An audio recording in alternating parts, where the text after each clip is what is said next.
Ya estamos de vuelta en Noticieros Cable RB. Bueno, el tema del suicidio fíjese que se maneja como con una especie de doble moral, hasta en las redes sociales, por ejemplo Facebook, pues se enloquece cuando se escribe esta palabra, suicidio, incluso hasta ha castigado a muchas páginas por promover algunas informaciones y demás, pero por otro lado, pues usted puede encontrar información tremenda en esta red social sobre este asunto.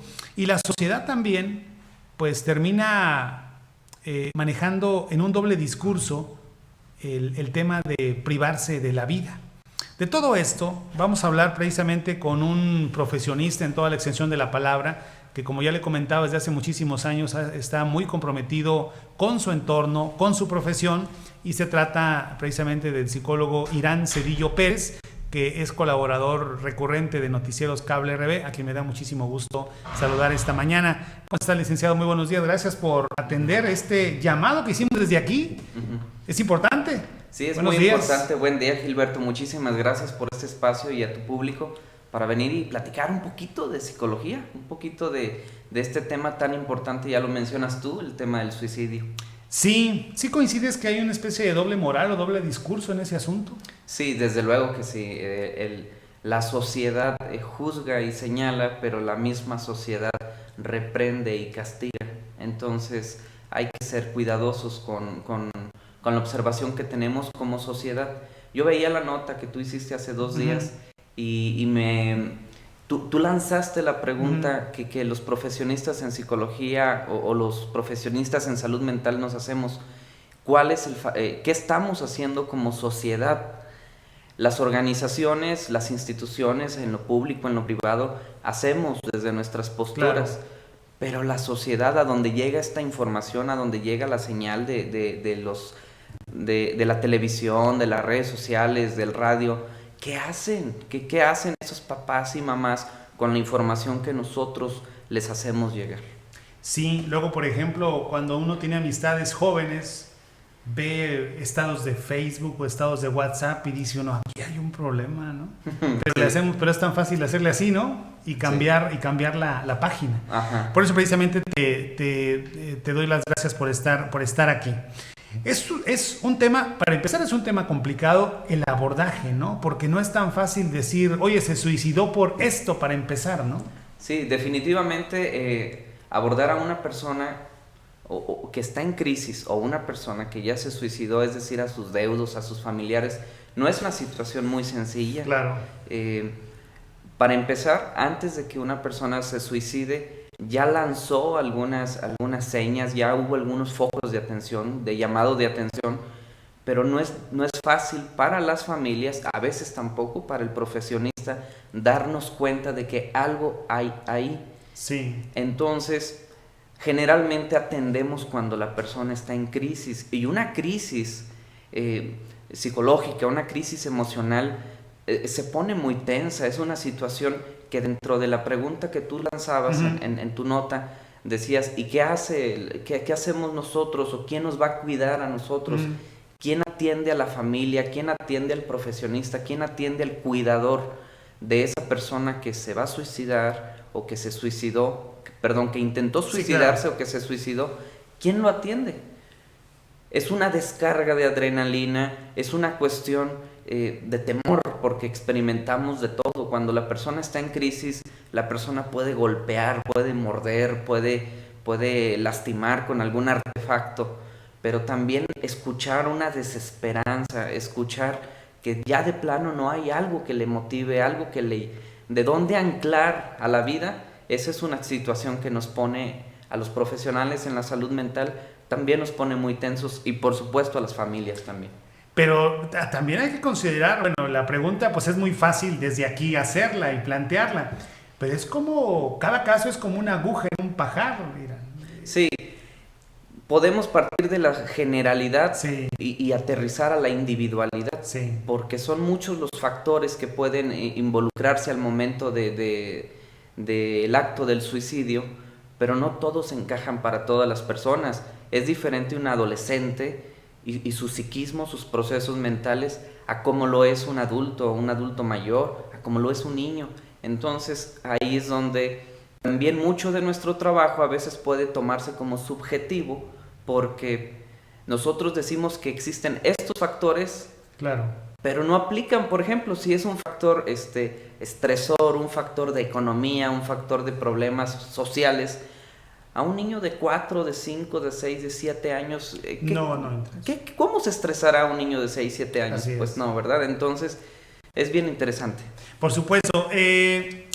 Y bueno, a ver, hablemos de los factores que, bueno, cuando he platicado, bueno, antes de eso, si despertamos ya en usted que nos está viendo o que va a ver este video posteriormente, si despertamos la inquietud, si despertamos el deseo de decir, ay, yo tengo esta pequeña alerta en mi mente, en mi pensamiento, porque ahí empieza, ¿verdad? Sí, Estas efectivamente. ideas.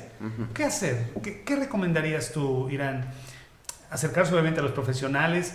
Los gobiernos actualmente estatales, locales, federales, ¿tienen esta capacidad? ¿Tienen esa apertura o han hecho políticas públicas en ese sentido? En materia de salud pública se pretende hacer políticas públicas Sí. a través de la legislación, y que San Luis Potosí es uno de los estados que cuenta con su ley estatal de salud mental, pero únicamente aborda el aspecto más del médico, Claro. el aspecto fisiológico. Situación que nos pone, por así decirlo, o que pone a la sociedad con respecto a los sentimientos o al estado psicológico como en un segundo plano. Ujú. A veces nosotros derivamos al Hospital General aquí en Río Verde, pero si no llega la persona con una lesión, Así es. pues No pasa nada. no pasa nada. No pasa nada. Pero, ¿y qué hay del mundo interno, de la situación individual, ¿verdad? Del sujeto, donde sí hay una sensación de vulnerabilidad, una situación de una profunda tristeza o de un profundo enojo, que sí lo puede conducir a un estado psicofisiológico donde su cuerpo empiece a tener una alteración, por ejemplo, en su presión arterial, en su tensión arterial, en su frecuencia cardíaca, en su ventilación, que esos sí son síntomas fisiológicos y observables, pero como es un hospital que va a atender situaciones tal vez Más complejas, vaya. de más impacto, Sí. entonces pues venga dentro de 3 días, venga a los 8 días. Entonces, a veces en materia de salud pública está un poquito difícil. Sin embargo, sí existen médicos y existen profesionistas en el Hospital General. Desafortunadamente, recientemente el doctor Amador se jubila, Sí, claro. como psiquiatra, donde él sí recibía a los pacientes en crisis y se hacía una continuidad del trabajo de lo que hacemos nosotros acá afuera y en conjunto, es decir, el trabajo interdisciplinario. Pero en materia de salud pública, el aspecto que tiene que ver con los suicidios está un poquito débil. Así es. El gobierno del estado ha hecho trabajos importantes a nivel local, lo hemos visto en la jurisdicción sanitaria número 4, lo vemos nosotros desde el mundo privado, vemos que el mundo público sí hace sus ejercicios. Yo te menciono que, por ejemplo, el doctor Pedro Pablo Gobea armó una capacitación para funcionarios públicos y para personas que estamos en el ámbito privado. Fuimos muchos, pero de esos muchos, no todos trabajamos o no todos trabajan con las personas que están en crisis. Así es. Además de muchos factores, trabajar con una persona en crisis, al profesionista en salud mental, al médico, al psicólogo, nos pone en un mundo también vulnerable, porque entra el aspecto legislativo, el aspecto que tiene que ver con las leyes, el aspecto que tiene que ver con la ética. Y no todos los psicólogos o no todos los médicos tenemos la preparación o nos estamos preparando para afrontar lo que sucede cuando uno de nuestros pacientes fallece. Así es. Porque no es fácil. Está la inmediatez de las redes sociales. No vayas con este psicólogo o con este doctor porque esto. Entonces muchos colegas no afrontan esta situación y mejor derivan o no pasa nada, ¿verdad? Así es. Pues sí. Y luego viene este tema como el de la seguridad, de decir, oye, ¿y por qué no me avisaste que había unas personas sospechosas allá afuera de tu casa para que fuera la policía a detenerlas? Es decir, nos quedamos callados, y si como persona nos quedamos callados, pues por más preparados que estén ustedes para enfrentar las situaciones, pues nunca van a llegar con ustedes, ¿no? Entonces el tema tiene que ver de forma individual. Eso es un hecho, ¿no? De forma individual y en las familias. Y las familias, sí. El núcleo familiar es tan importante. Reitero, no es fácil observar las señales de alarma. Sí. Sin embargo, si somos atentos, si el padre o la madre de familia pone un poquito más de atención, activa la escucha con sus hijos, con sus hijas, o con su esposo, con su esposa. Es decir, que sea atento a situaciones que, por ejemplo, tienen que ver con ya no tomarse el café de todos los días, ya no vestirse con la camisa que le gusta, empezar a emitir comentarios de que de qué caso tiene la vida, de que todo está triste, mira qué feo, mira, tengo todo y al mismo tiempo no tengo nada. Esos comentarios son de alarma. Por supuesto. Hablemos entonces ahora, Hiram, de este asunto de los factores, que si bien pues no siempre encajan, como bien lo dijiste, pero obviamente ahí están. Sí. No que obliga, ¿qué genera un suicidio? ¿Cuáles son los factores? ¿Por qué se puede dar? Bueno, primero vamos a partir del concepto. Sí. Suicidio es el acto de quitarse la vida, personalmente. Y la Organización Mundial de la Salud define que además de quitarse la vida, la persona que lo hace es consciente o sabe que lo va a hacer, sabe a lo que va a llegar con tal acto. Bueno, muchas de las razones que llevan o que conducen a una persona a suicidarse son factores que tienen que ver con la salud mental. Muchas veces se puede asociar el acto del suicidio con una depresión o con un trastorno del estado del ánimo, ¿verdad? Los trastornos afectivos. Podemos hablar hasta de una ansiedad, aunque es en menos grado que una ansiedad te lleve a una cuestión de suicidio. Pero una depresión mayor, sí puede conducir a una persona al acto del suicidio.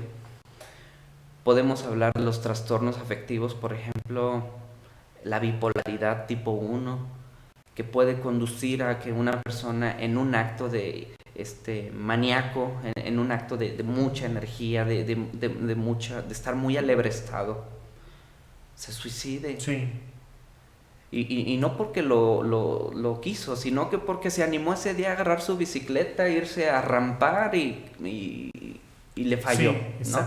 O sea, entonces se puede asociar que son cuestiones con los trastornos del estado del ánimo. En poquitas palabras, con cómo se siente la persona. Número 2, existen los factores que tienen que ver, y esto nos atañe mucho a nosotros los hombres, que de hecho de cada 5 suicidios, 4 son de hombres y 1 es de una mujer. Sí. Es el que tiene que ver con las conductas de beber alcohol o de consumir alguna otra sustancia. Muchos de los suicidios son en un estado alterado de conciencia. El estado alterado de conciencia es a lo que te lleva a consumir el alcohol en grandes cantidades. Reitero, no se suicidó efectivamente o no se suicidó porque lo tenía pensado suicidarse ese día, pero ese día bebió y su compañero tenía una pistola y él la agarró y ¡pum! O se aisló y fue y se aventó, o agarró un mecate y fue y se colgó. Es decir, las cuestiones que tienen que ver o los factores que tienen que ver con el consumo de alguna sustancia también entran aquí en el tema del suicidio. Y apenas llevas 2, y a veces esos 2 se mezclan. Efectivamente. Y luego se mezclan con quizá otros 2 que nos vas a explicar, como la cuestión situacional, ¿no? Un factor situacional, una ruptura en una relación de noviazgo, en una relación de pareja, un despido en el mundo laboral, un embargo en la cuestión legal, una demanda, algo, te dan el diagnóstico de que a partir de ese momento vas a tener o estás desarrollando una enfermedad que se va a hacer crónica. Esos factores también pueden conducir a que una persona tome esa decisión, la decisión de suicidarse. El factor situacional, muchas veces al momento de nosotros abordar a las familias, nos damos cuenta que efectivamente tenían las personas 3 meses o 6 meses pasando por una situación económica muy precaria, muy carente. Y además de eso, el papá se retiró, la mamá se retiró, falleció el hijo, falleció la esposa. Entonces, el factor situacional es importante. Y otro de los factores, el factor social. Así es. ¿Cómo está nuestra sociedad? Estamos en un hartazgo en todos los aspectos, en el aspecto de la seguridad, en el aspecto de la legislación, en el aspecto pues de que ya no somos, ya no salimos con esa libertad. Entonces ese factor también puede conducir a que una persona se frustre. Y esto nos va a llevar, como dices tú, a la comorbilidad. Sí. Se juntan, y al juntarse existen personas que no tienen la capacidad emocional o la capacidad cognitiva para sopesar o para sobrellevar esas situaciones. Y sabemos que a veces el acto del suicidio es porque la persona desde su mundo cognitivo, desde su psiquismo, ya no tenía otra posibilidad. Aunque nosotros nos damos cuenta que sí la sabía. Que sí había. Pues sí. Interesante sin duda los conceptos de Irán Cedillo, es psicólogo, es especialista por supuesto en la materia. Vamos a seguir platicando con él. Vienen dos temas interesantes, redes de apoyo. ¿Qué dice actualmente los nuevos conocimientos en torno a los suicidios o a cómo la mente reacciona ante ello? Y las culpas después de un suicidio es sumamente interesante de abordar. Vamos a ir a una pausa, es 9:01. Regresamos con más aquí en Noticieros Cable RB.